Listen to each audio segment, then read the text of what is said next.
Hai Sabar Bahan, selamat datang di channel hiburan Kabar Bahan. Armin akan membacakan kelanjutan sebuah cerita novel yang sangat seru, yang sangat menarik, yang sangat menghibur, yang sangat layak untuk diikuti dari awal hingga akhir. Sebuah cerita novel yang berjudul The Story of Jichen. Tetapi sebelum melanjutkannya, pastikan kalian sudah subscribe channel ini dan aktifkan lonceng notifikasinya agar tidak ketinggalan jika Armin upload video terbaru. Jika kalian menyukai cerita seperti ini, jangan lupa like, jika berkenan share juga ke teman-teman lainnya agar teman-teman lainnya juga mendapatkan informasi dan hiburan di channel ini. Baik, kita lanjutkan di part ke-500 bertepatan dengan bab ke-2415. Menerima telepon dari Su Chengpeng, Su Shaodao merasa sangat bingung. Dia buru-buru meyakinkan putranya lalu menutup teleponnya. Kemudian ia mengangkat panggilan dari Su Chengpeng. Ia tidak sabar untuk mengetahui tujuan Su Chengpeng. Begitu telepon tersambung, Su Shaodao berkata dengan gugup, "Ayah, kenapa kamu menelponku selarut ini?" Su Chengpeng menghela napas dan berkata, "Hais, Su Shaodao, ayah menelponmu karena ingin meminta maaf padamu." Kemudian ia bertanya lagi, "Kamu sudah menonton video yang beredar di internet?" Su Shaodao berkata dengan jujur, "Iya ayah, aku sudah melihatnya." Begitu kalimat diucapkan, Su Shaodao dengan cepat menambahkan, "Ayah, aku tidak tahu. Kamu pasti memiliki perselisihan dengan Hiking. Namun, aku juga yakin bahwa kamu pasti tidak berniat jahat." Su Shaodao dan Ma Chongxin pasti dipaksa oleh seseorang. Jadi, orang-orang berbicara omong kosong dalam video itu dan melampiaskannya kepadamu. Kata-kata Su Shaodao langsung membuat hati Su Chengpeng sangat tersentuh. Dia benar-benar tidak menyangka bahwa putra sulungnya pada saat ini bisa begitu rasional dan objektif. Dia bahkan bisa membaca apa suara hatinya. Kebenaran dari masalah ini adalah aku benar-benar tidak pernah berpikir untuk membunuh cucuku sendiri. Yang ingin aku bunuh adalah Du Haiking seorang saja. Namun Ma Chongqing dan putranya mengakui kesalahanku pada video itu, melampiaskan semua masalah dan tuduhan kepadaku. Ada banyak triliunan orang di dunia ini yang melihatnya. Aku juga sangat sulit. Emosi manusia memang begitu ajaib. Bahkan jika kamu cukup berprasangka buruk terhadap seseorang, namun ketika kamu tidak dapat dimengerti oleh semua orang, hanya orang ini yang memahamimu, maka sikapmu terhadapnya akan berubah 180 derajat karena dia adalah satu-satunya belahan jiwamu. Su Chengpeng merasa seperti ini saat ini. Tidak disangka putra sulungnya yang paling tidak mungkin mengerti dirinya malah dapat membaca isi hatinya. Ini tidak hanya menyentuh hatinya, namun juga membuatnya terkejut. Kata-kata Su Shaodao sebenarnya juga disengaja. Faktanya, dalam hatinya dia sangat membenci Su Chengpeng walaupun Su Jiju bukan dicelakai oleh Tuan Besar. Lalu bagaimana dengan Su Roli? Apalagi Su Shaodao sudah diasingkan dan dibuang ke Australia. Itu adalah perbuatan Tuan Besar. Membicarakan hal ini saja, hati Su Shaodao sudah sangat membencinya. Tetapi dia masih dengan cerdik menyembunyikan semua emosinya, mengungkapkan pengertiannya pada Tuan Besar sejak awal. Ini sudah memenangkan kasih sayang yang mendalam dari Tuan Besar. Tuan Besar menghela napas dan berkata, "Su Shaodao, hanya kamu mengenalku. Jiyu adalah cucu yang paling kusayangi. Bagaimana mungkin aku begitu kejam padanya? Orang-orang di luar benar-benar membingungkan, mempercayai kebodohan orang lain begitu saja." Setelah itu dia buru-buru melanjutkan, "Oh ya, Su Shaodao, begitu banyak masalah yang perlahan-lahan muncul di keluarga kita. Kamu tidak boleh terus-menerus menikmati hidup di Australia. Cepat pulang dan bantu ayah mengatasi kesulitan ini." Wajah Su Shaodao sungguh sangat jelek ketika mendengar perkataan Tuan Besar. Tuan Besar benar-benar pandai bermain.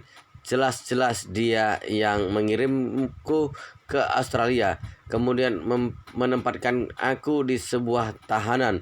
Sekarang membutuhkan bantuanku, malah mengatakan aku menikmati kehidupan di Australia. Kehidupan apa yang bisa aku nikmati di tempat sampah seperti ini?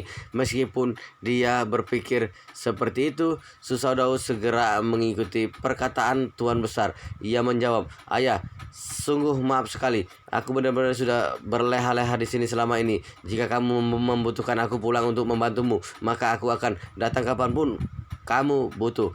Susaudau ingin kembali, namun juga tidak boleh langsung mengatakan bahwa akan berangkat begitu dia membutuhkan bantuan. Walaupun Tuan Besar sudah mengatakan tujuannya, dia juga harus memberikan keputusan ini kepada Tuan Besar dan pada akhirnya mengatakan bahwa dia mendengarkan semua perintah Tuan Besar kapanpun. Dengan begitu di satu sisi dia sangat menghormati Tuan Besar, di lain sisi dia juga tampak rendah hati di depan Tuan Besar. Dengan cara seperti itu, dia juga dapat menurunkan kecurigaan Tuan Besar padanya. Mendengar ini, Tuan Besar merasa sangat lega. Dia buru-buru berkata, "Begini saja, aku akan membiarkan pasukan di Australia untuk menyiapkan pesawat kamu kembali secepatnya." Usai berbicara, dia menambahkan lagi, "Oh ya, aku berencana untuk meninggalkan Yanjing secepatnya dan pergi ke Suhang untuk bersembunyi. Jika tidak, polisi dan keluarga Du akan menghampiri sebelum fajar tiba. Nanti pasti akan terjadi masalah besar." Susaudau buru-buru bertanya, "Ayah, kamu berencana pergi ke mana setelah meninggalkan Yanjing?" Si Changpeng berkata, "Aku berencana pergi ke Suhang.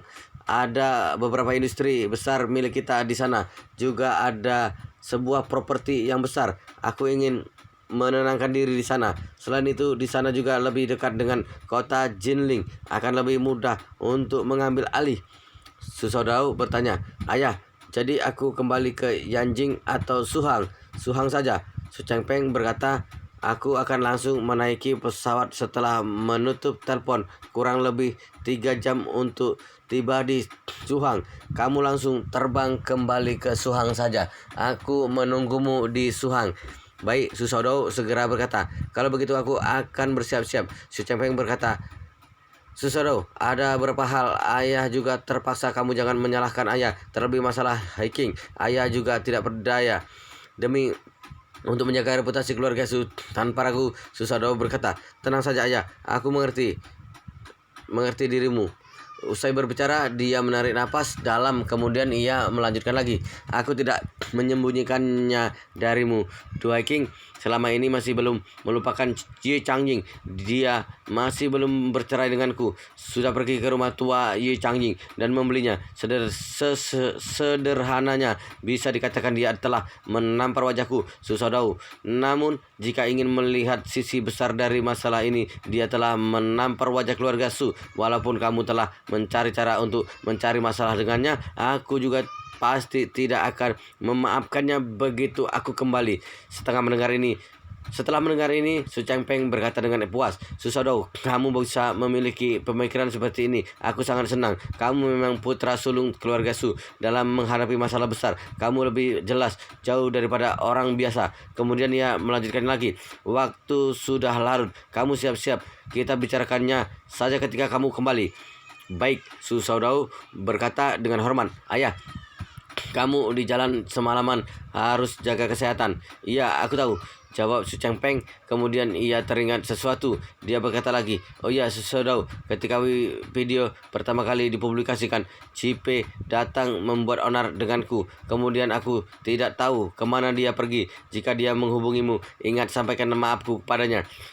Sebagai seorang kakek, aku benar-benar sangat emosian.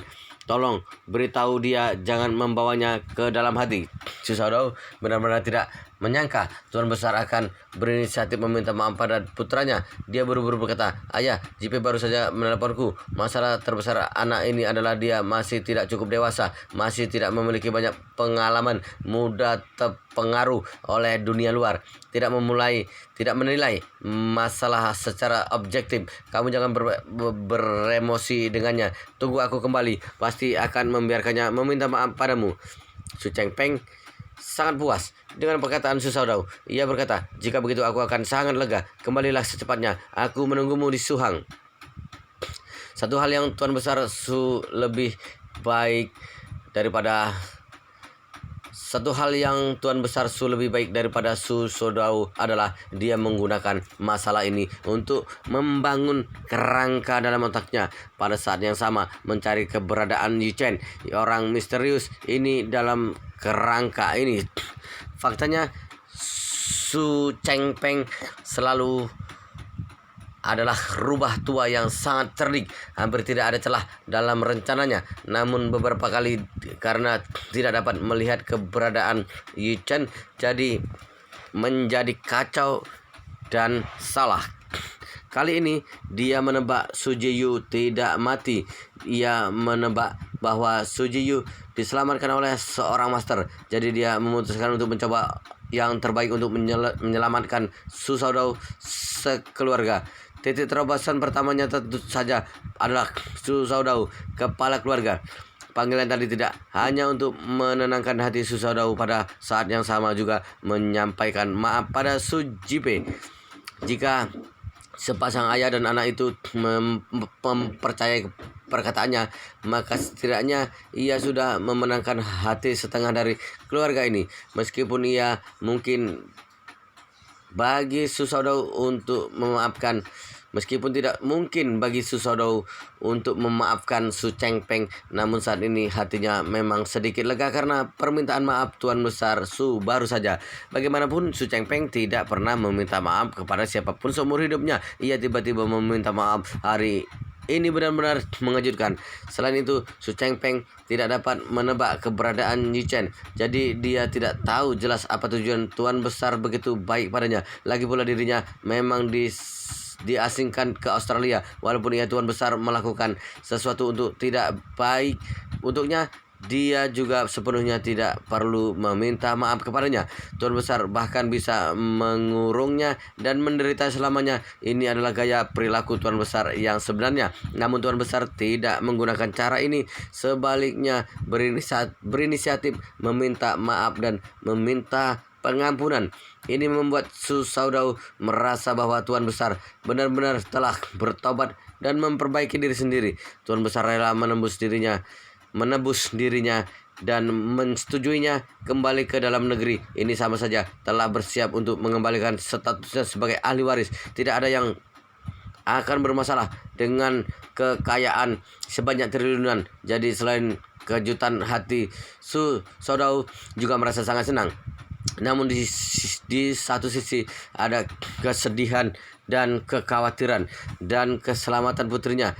Di lain sisi dia gembira atas pemulihan posisinya.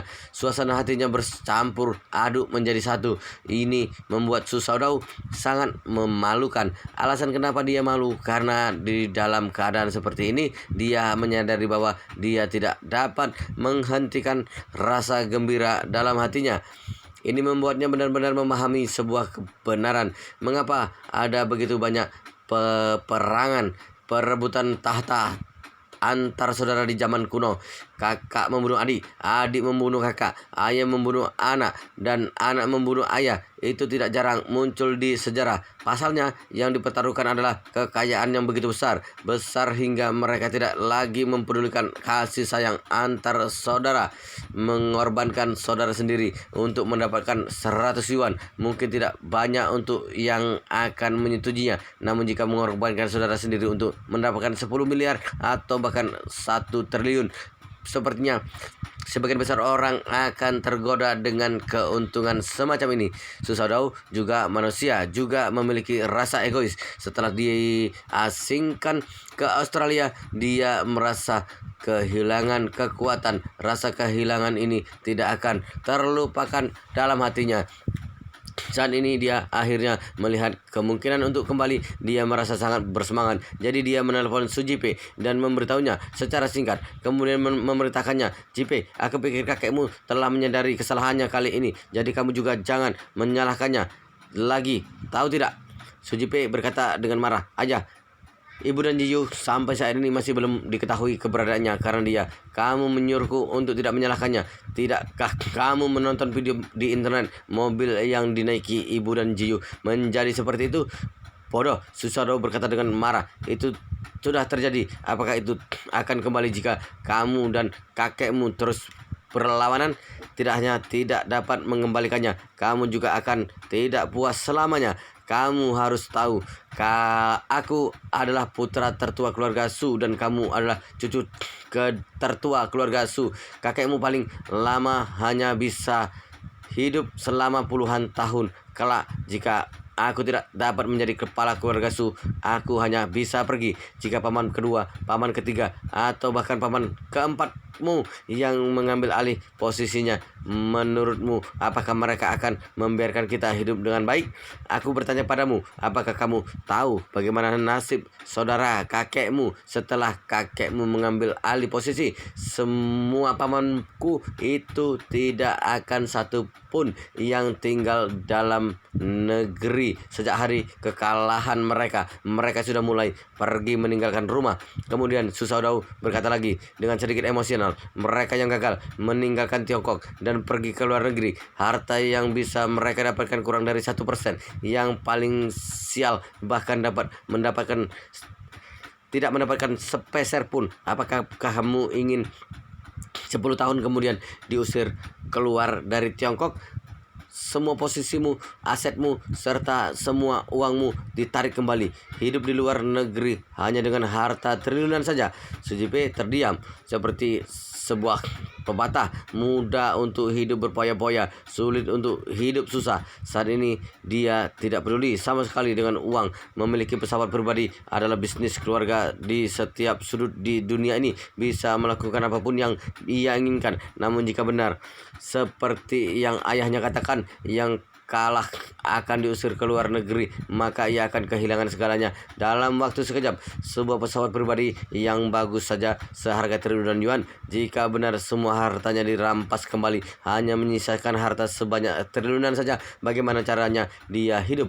Susaudau juga tahu betul bahwa kata-katanya telah menyetujui hati putranya, jadi dia secara bijaksana untuk menghentikan perkataannya dan tidak terus memohonnya kepadanya. Jadi dia berkata, sudah, aku hanya berbicara itu saja dengan kakekmu. Kakekmu menyuruhku untuk menemuinya di Suhang. Kamu cari tempat untuk tinggal saja dulu di kota Jening.